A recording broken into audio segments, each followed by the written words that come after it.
One of the first big, painful lessons I learned in photography was about shutter speed. 5 years ago, I psyched myself up, I put on my big boy boots, and I went out to shoot my first ever roll of street candids. But when I got the scans back from the photo lab, they sucked. Immediately, I realized what I messed up, and looking at these, you probably have too. My shutter speed was too slow, and so all of these people that I had tried to photograph ended up as a horrible, blurry mess. That was Portra 400 too, so it was an expensive lesson to learn.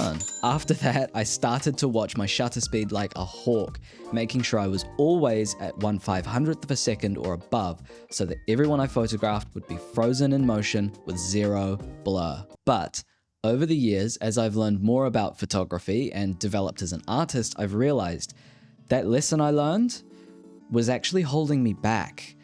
And I think it's probably holding you back too. I honestly think far too many photographers are terrified of slowing that shutter speed down. So in this video, I'll share what I've learned and how I like to use a slower shutter speed and why you should too. And at the end, I'll go over a few specific scenarios and the settings I used so that you have a more concrete idea of what to expect. Now, the first thing you're going to ask is, of course, if you do use a slower shutter speed, won't that just give you that horrible blurry problem from your first roll? Not really. See, my technique was a big part of the problem here. You can most definitely take photos without any motion blur at 1/100th of a second, or even lower if you stop walking, control your breathing, hold steady, and just wait for your subject to pause what they're doing for a second. It's basically the same technique as target shooting. Doing this takes some practice and some getting used to, but you'll be surprised at how quickly you can learn to be very still. And if you're taking photos where there's no movement in the scene, like maybe some Todd Hido inspired houses at nighttime, shout out Willem, then you can go really low, like 1/10th of a second, and this camera has no stabilization. And while you might not always need to go that slow, one of the big advantages of a slow shutter speed is that it gives you more light, obviously, but you can spend that light elsewhere, like closing down your aperture. Instead of shooting this example at a 200th of a second and then needing to have my lens almost completely wide open at f1.8, I can stop my lens down to f3.5 or f4 if I'm willing to sacrifice some shutter speed, but it gives me a lot more depth of field.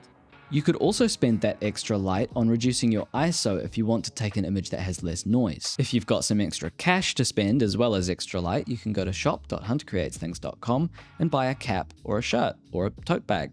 There's a link below. But if there's slightly more going on in the scene, or you're taking photos of something slightly more chaotic, then you probably will get a blurry photo with a slow shutter speed. But sometimes that's a good thing. When you're recovering, both emotionally and financially, from a bad roll of Portra 400, it's pretty easy to think in absolutes and decide never ever to risk the evil motion blur ever again. But as time has passed and wounds have healed, I realized sometimes I quite like having a bit of motion blur.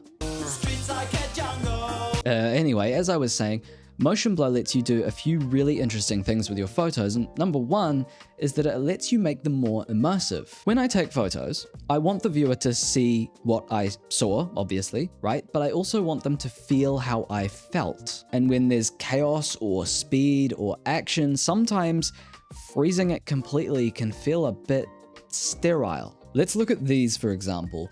Without the motion blur, we don't really get a sense that the cars are moving at all, really, let alone quite quickly, which they were.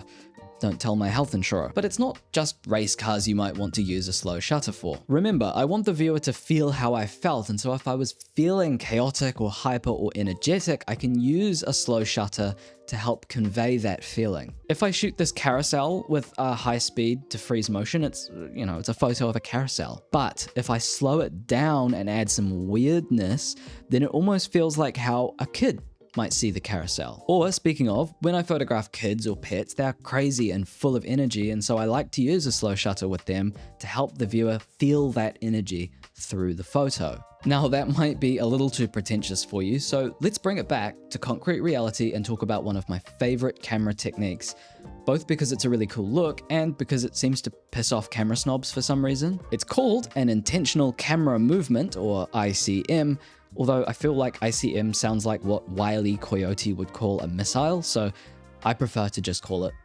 shutter drag. All this means is that instead of holding the camera really still while using a slow shutter speed, you deliberately move it about to create blur. It sounds silly until you see it in action.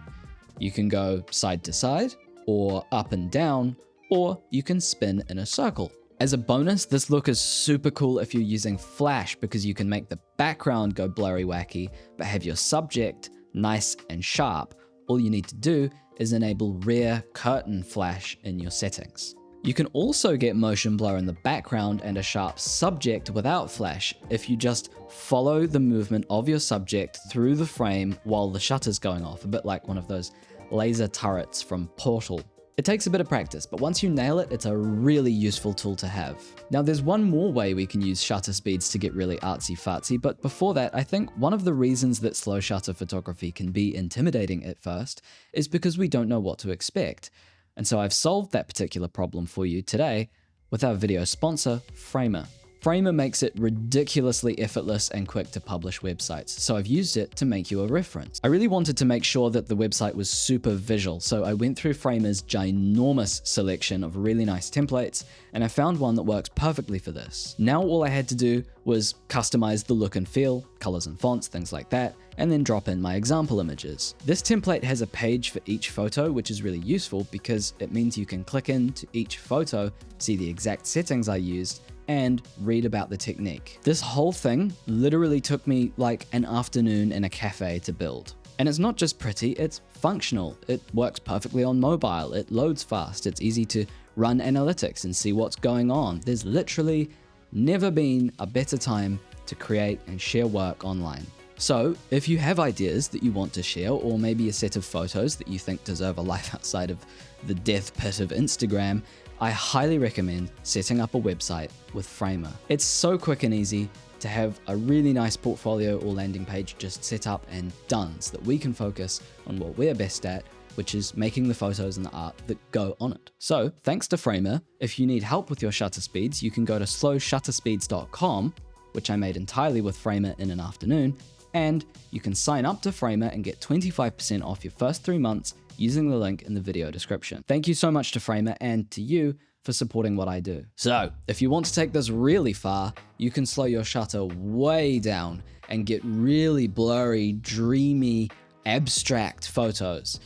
Saul Leiter did this best of all, so he's a great source of inspiration next time you've been sitting on the couch a little bit too long. Try it, pull your shutter speed all the way back to like 1/10 of a second or half a second and use depth and color to see what you can make. Now, there is a couple of difficulties when you're using a slow shutter speed. One is that, especially if you're shooting film, it can be really hard to get your shutter that slow during the day.